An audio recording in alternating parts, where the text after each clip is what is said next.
ngasi numidang waram da phonggiba pause sing da yawba headlines sing myam da pawdomjari kanglei pak mera pause gi headlines da somna ibiri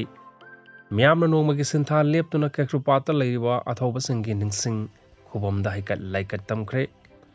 kunmari suba the great June uprising unity day ki thoram pangthoktuna laikhidraba athoba sing gi mafam da myam na haikat laikat tamduna ekai khomnaba utkhre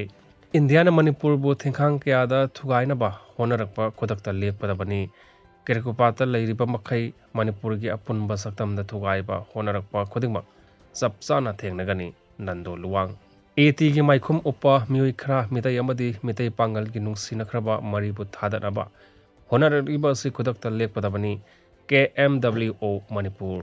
IRCS Bisnupur District Branch ki ambulance service ngasi dagi hodokre NIA amasung CBI na kuki gi mioi khara fajan khibabu yaning daba phongdok tuna ngasi Churachandpur da rally chatkre numin ini humni asida awang numpok ki mafam ayam da nong sugani report petrol amadi gas puba truck driver singna starting thadok pagi khongjang changchin khibadagi gari samarom kaithel manbida panduna leire safe number turel artha thoktaba haibadu oire maino thongi sarukta sangna amona kai kya paisinduna leire Lining thok puthibagi nauna sagadaba sanglen MLA social drona urep yung tamkhibaga loinana nauna saba laibung so myam da kusinakre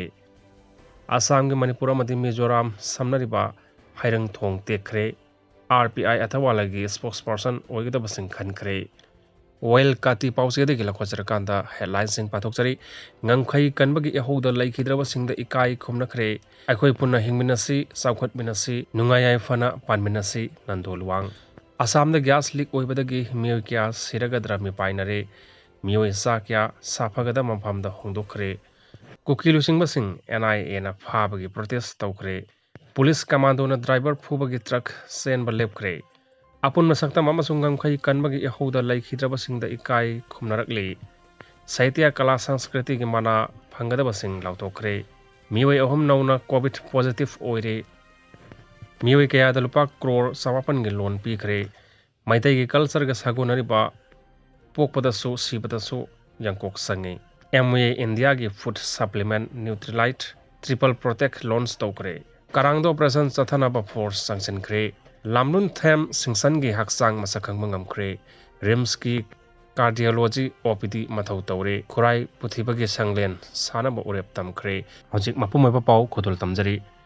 Numit ini humni asida awang nongpo ki mafam ayamada nong sugani report India Meteorological Impal Center ki report hamagi matung ina lakliba numit nini humni asida awang nongpo ki mafam ayamada akhak araw ga loinana nong sugani hairi aduga awang thangba da leiba district singda akanwa mawong da nong sugani orekadoriba phibam asi yenglaga orange alert lautok le hairi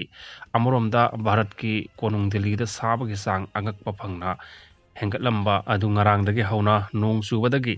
sabagi sang hanthakre loina namakha tana numit nini humni Delhi amasung akoibugi mafamsingda nong sugigani hainasu IMD gi report asina hairi kokilu singmasing NIA na phabagi protest tawkre National Investigation Agency NIA amadi Central Bureau of Investigation CBI na nakal namati gi oiba tharang lokhatuna kukilu singbasing phabagi mayokta ngasi ayuk pung 13 tabadagi kuki Women Organization for Women Rights na sinduna protest tawkre protest ki saruk ama oina ayuk pung 13 tabadi kuki phurup ki mioi singna saruk yaduna kuite playground dagi pitch ground manakta leiba the wall of Remembrance Power Rally Amazatki Kuki Jo Prupki Nupili Singh Gayana Saruk Yaduna Satkiba Rally da Saruk Yakiba Singna Respect Human Rights. We don't want elective justice. We want justice for Kuki Jo community Amasung arbitrary arrest. Stop Haibana Singba slogan Kya Lauki Asumba Well Fangalu Haina Lauraduna Rally the Saruk Yakiba Myo Singna Protest Human Rights Not Political Agenda. Criminalize killer, not defender, release our leader, arrest the culprits, break the bias, hibernazing ba, warol sing iba, play cards, paiki, miam gi oiba rally salaba matungda ki women organization for the human rights deputy commissioner gi khuthangda aiba wakat serol ama union home minister दा पिजनकी वका चेरोल अदुदा यावरिबा मरुओइबा वफमसिंगदी हौखिबा मे 38 दा district magistrate की खुथांगदा memorandum अमा पिसिनखिबा तारबसु मखादाना cookie लुसिंगबसिंग फाबगी थवंग चथरकपगा लोइनना चुराचानपुरगी मोलनोम फाइदगी थांगनियोक Keegan alias हेंथिन थांग अमदि टेंगनोपल district की मोरेदगी कांगविन थांग गांगते कौबा मियोय अनि मरम जादना फाखी मरम जादना फाजनखिबा cookie जो फुरुपकी मियोय सिंग खुदकता थादोनबा क्यारक हन्ना तक्सिनदुना लाखरबसु हौजिक फावबा मरी लेनबा अथॉरिटीना तासिनदना लैरे हाइना यानिंगदबा फोंदोरकली असम गैस लीक ओइबदगी मियोय क्या सिरगदरा मिपाइनरे मियोय सा क्या साफगदबा मफमदा होंदोखरे नोंपोक थंगबा असम की शिवनगर डिस्ट्रिक्ट लैबा oil and natural gas company oil well अमदि गैस लीक ओरकपा नुमित 8 ने सुरकपदा मरम ओरगा अकोइबदा लैबा मियांगी हक्सेल चावना खुदोंग थिनिंगाई ओहले गैस लीक ओरखिबा अदुदा मरम ओरगा मनाक नकपदा लैबा मियोय 15 मसांग अमलखिदबगा लोइनना नोपी अंगांग यावना मियोय मरी Jorhat medical college and hospital की ICU दा अरुबा फिवम दा लाइकनरी ओरकलिबा फिवम असिदा नुंगनांगबा पोकलदना असम चीफ मिनिस्टर हेमंत बिस्वा शर्माना अकनबा वही यावबा वरवलमा union petroleum minister Hardeep Singh Puri दा थाखिबगा लोइनना ONG की ऑफिशियल सिंगना मथौ सेक्शनदबदगी मतंगदा पेंदबा वाफम फोंदोकरे ONG सिगी मरी लेनबा ऑफिशियल सिंगना